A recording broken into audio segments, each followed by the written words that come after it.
Hi friends, மீன் குழம்பு எப்படி செய்கிறதுன்னு பார்க்கலாம். ஃபஸ்ட்டு அடுப்பு ஆன் பண்ணிக்கோங்க. ஒரு வடைச்சட்டி எடுத்து அடுப்பில் வச்சுட்டு வேணுங்கிற அளவு ஆயில் ஆட் பண்ணிக்கோங்க. ஆயில் சூடானதுக்கப்புறம் வெங்காயம் ஆட் பண்ணிக்கலாம். வெங்காயம் ஃப்ரை ஆகிறதுக்கு நான் லைட்டாக சால்ட் ஆட் பண்ணிக்கிறேன். இது ஒரு 10 மினிட்ஸ் ஃப்ரை பண்ணதுக்கப்புறம் தக்காளி ஆட் பண்ணிக்கலாம். நான் வந்து ஒரு 4 தக்காளி ஆட் பண்ணியிருக்கேன். தக்காளியும் போட்டு நல்லா ஃப்ரை பண்ணிக்கலாம். தக்காளி வதக்கிட்டு இருக்கும்போதே நான் ஒரு 4 சீரகம் 4 மிளகு ஆட் பண்ணிக்கிறேன். இது வந்து வாசனையாகவும் இருக்கும், நல்லா டேஸ்ட்டாகவும் இருக்கும். வதங்கிட்டே இருக்கும்போது மசால் தூள்லாம் வந்து ஆட் பண்ணிக்கலாம். நான் வந்து இன்றைக்கி மீன் குழம்பு பொடி ஆட் பண்ணுறேன். அப்புறம் 2 ஸ்பூன் மல்லித்தூள் ஆட் பண்ணுறேன். சக்தி மசாலோட மீன் பொடி தான். நல்லா வதக்கிட்டு ஆஃப் பண்ணிக்கலாம். இது ஆறட்டும். அதுக்குள்ளே நம்ம வந்து குழம்புக்கு தேவையான அளவு புளி ஊற வச்சுக்கலாம். இன்றைக்கி வந்து நான் மத்தி மீன் தான் எடுத்திருக்கேன்.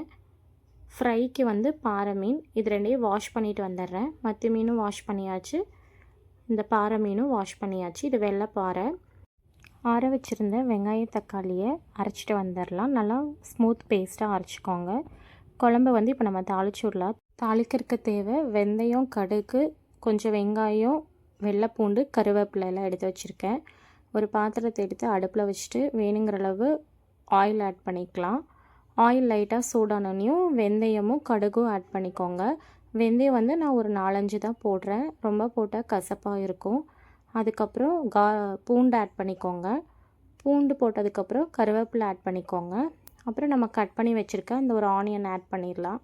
இதெல்லாம் போட்டு நல்லா ஃப்ரை ஆனதுக்கப்புறம் நான் வந்து குழம்புக்கு கொஞ்சம் கலர் வரணுங்கிறதுக்காக இதில் வந்து மிளகாத்தூள் ஆட் பண்ணிக்குவேன் எண்ணெயில். அப்போ ஒரு அரை ஸ்பூன் மிளகாத்தூள் போட்டு இதில் ஆட் பண்ணோம்னா நம்ம குழம்பு வந்து நல்லா கலர்ஃபுல்லாக இருக்கும். நம்ம இப்போ அதில் அரைச்சி வச்சுருக்க வெங்காயம் தக்காளியும் ஆட் பண்ணிக்கலாம். மிக்ஸ் பண்ணிவிட்டு வேணுங்கிற அளவு தண்ணி ஆட் பண்ணிக்கோங்க. அப்புறம் நம்ம கரைச்சி வச்சுருக்க புளியையும் ஆட் பண்ணிக்கலாம். சால்ட் ஆட் பண்ணிக்கோங்க. போட்டு நல்லா ஒரு 10 மினிட்ஸ் கொதிக்கட்டும். பச்சை வாசனை போயிடுச்சான்னு பாருங்கள்.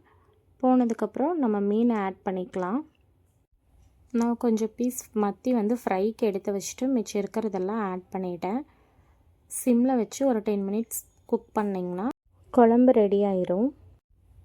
அதுக்குள்ளே நம்ம ஃபிஷ் ஃப்ரைக்கு ரெடி பண்ணலாம். இந்த ஃப்ரைக்கு நான் கொஞ்சம் இஞ்சி, பூண்டு, சீரகம், மிளகு, பட்டை, கிராம்பு எல்லாத்துலேயும் ஒன்று போட்டு இந்த ஒரு மசால் மாதிரி ரெடி பண்ணிக்கலாம்.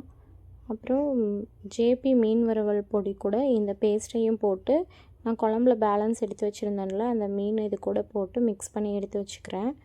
நெக்ஸ்ட்டு ஃப்ரைக்கான மீன் யூஸ் பண்ணலாம். அதே மாதிரி அந்த பொடியும் அந்த பேஸ்ட்டையும் போட்டு மிக்ஸ் பண்ணிக்கிட்டு நான் வெள்ளைப்பாறை கழுவி எடுத்து வச்சுருக்கேன், அது இதில் போட்டு நல்லா மிக்ஸ் பண்ணிக்கிறேன்.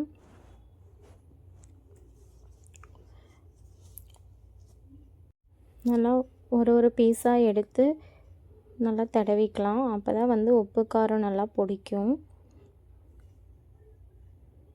இப்போ ஃபுல்லாகவே மிக்ஸ் பண்ணிட்டேன்.